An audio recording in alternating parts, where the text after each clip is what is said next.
Hi everyone, this is a quick video to show you how to make your KT531P box stock radio feel much nicer like this Noble NB4. The triggers and wheel are much heavier on this and they're adjustable, so they feel smoother, easier to drive with.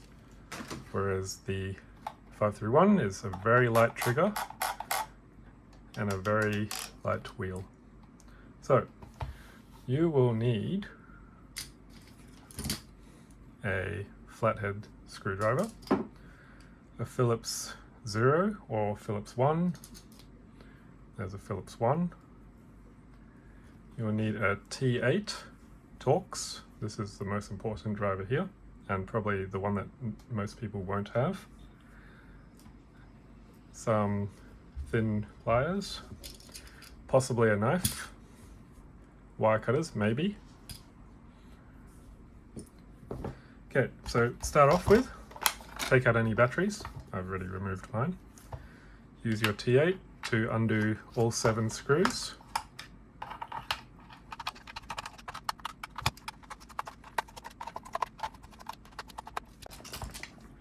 And make sure you keep track of your screws. They're all the same length, so it doesn't matter where they go back into.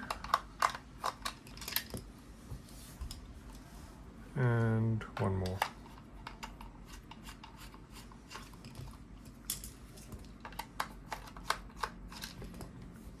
Seven. Okay, so when you're separating this, take the sticker off down the bottom, or at least peel it back halfway. It is usually glued right here, and you can, once you pry it open a little bit, you can slide out your knife. There isn't anything from this side. You can slide it in, be very careful, or I usually use just a flathead screwdriver to come in here and break the glue. Once you've done that, you can open it up. You can see it's pinned and glued, and I've just broken the pin there. I'm not worried about that. Okay, next,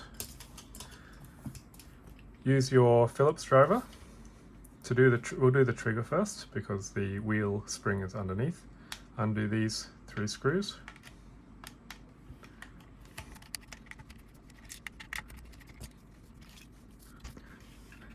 Take your plug out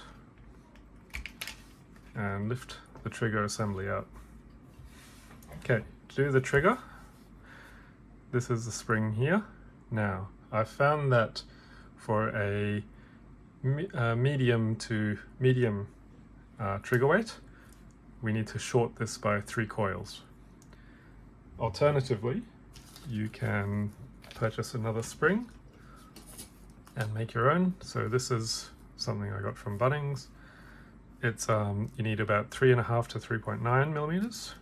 This one's a tiny bit touch big, but you can trim this and make your own spring. Now this spring's a lot heavier than the stock one, so you'll probably need to adjust accordingly.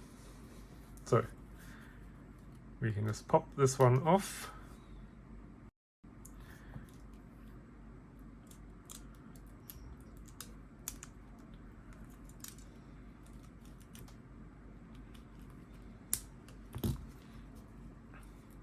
Like so. Now, so I want to short, if you're not sure how many you want to short yet, start with 3 and then you can adjust as you need to. So there's a few ways of doing this. If you want to continue adjusting it, basically find 3 springs and just give it a bend, okay? And bend it. Like so. So now I have a new point to hook onto, which will be here, and which will shorten the spring and increase tension.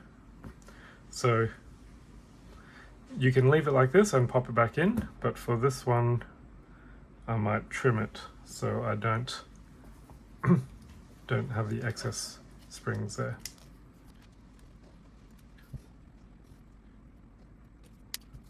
Okay, so I've shorted 3 springs, still have a coil there that I can hook onto. And now we just pop it back on. So because the trigger, the bottom of the assembly's, the top of the assembly is moving, I'll just put the shorted coils up there. Doesn't really matter which way you put it.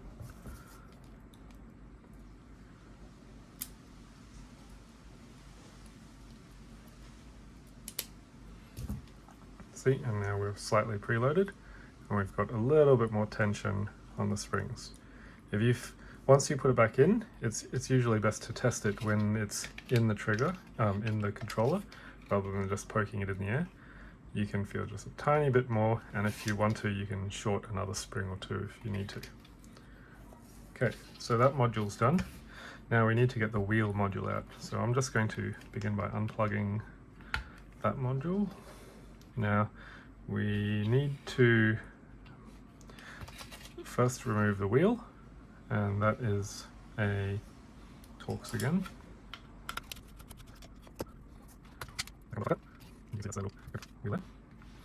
Now we sort of need to get this control board out of the way. You might be able to just undo the bolts and wiggle it. There are 3 screws, 1, 2, and a third one there. So I'm just going to use my Phillips number 0 to undo this. I'm using this because it's slightly thinner and I can sneak it through between here.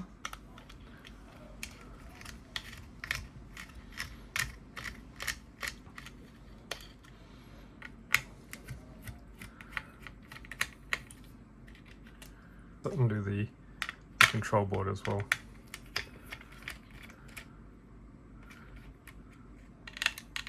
So I'll just loosen it.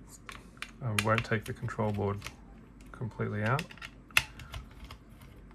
which means I don't lose the screws. So now the control board's slightly loose, and let's just wiggle it out.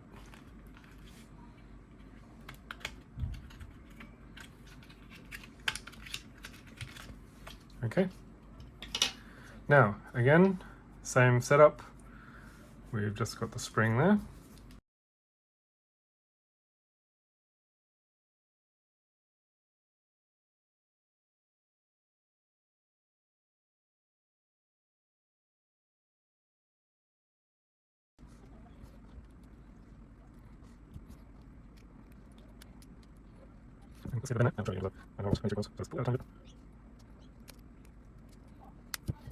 Okay, 3 coils, shorted.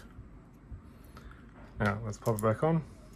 This flops across like that, so you've got the 2 tabs there. And again, I'll just hook it on one of the tabs.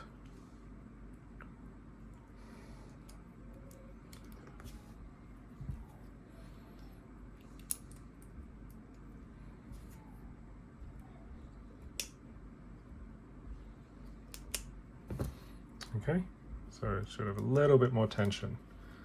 Okay, time to reverse it now. So that drops in like that. Again, just wiggle the board so it goes in, and hopefully you've kept your screws in good order.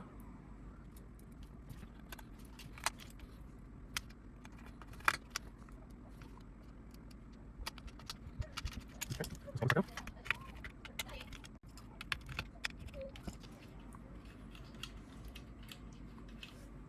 Make sure your antenna is sitting in nicely. Plug your control board back in. The trigger's 4-pin, the wheel is 3-pin, so you won't make a mistake there.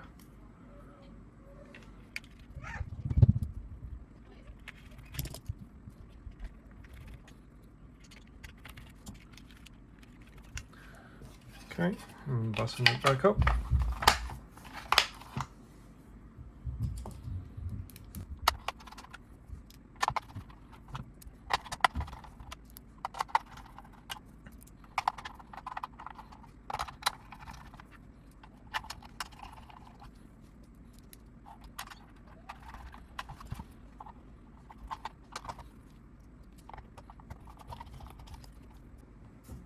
So everything's buttoned back up now.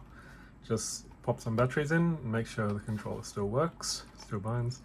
And now we've just got a little bit more tension there on the trigger and a little bit more on the wheel, which will make it a little bit nicer and easier to make it feel more precise when steering. So other things you can do, increase the thickness of the grip. I used tennis tape for that, and it's always good to also use double-sided tape to stick your foam down so it doesn't slide when you're driving. Anyway, that's it. Thanks for watching.